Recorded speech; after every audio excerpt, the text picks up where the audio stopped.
Diamoci da fare, abbiamo il tempo per rimontare. Nella vita, come in politica, si può perdere, l'importante è non perdersi, no?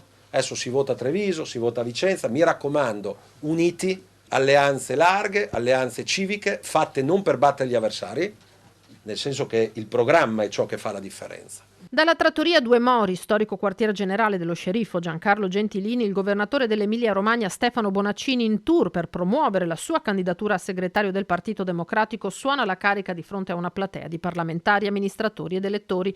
Prima tappa veneta che include i due capoluoghi al voto in primavera, Treviso e Vicenza, e quelli che per i Dem sono diventati dei modelli, Padova e Verona. Io non temo che il PD finisca, come mi chiedono, temo la sua irrilevanza, che è diverso e persino peggio. Se divento segretario garantisco che al governo ci torneremo solo quando vinceremo le elezioni.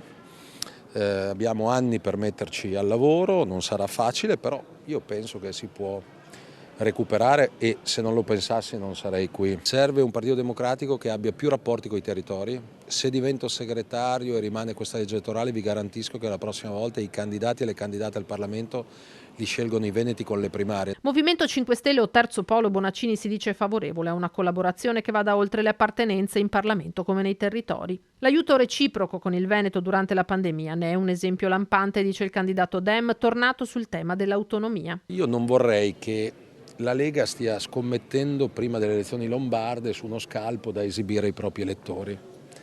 Perché dire no all'autonomia differenziata sarebbe un errore clamoroso, anche politico. Infine i timori rispetto ai progressivi tagli alla sanità pubblica, da qui il valore simbolico dell'omaggio di Bonaccini alla castellana Tina Anselmi. Proprio l'Anselmi fu protagonista di una delle riforme più straordinarie che si sono fatte nell'Italia repubblicana con l'introduzione del sistema sanitario nazionale ed oggi stanno tagliando ed è un problema gigantesco.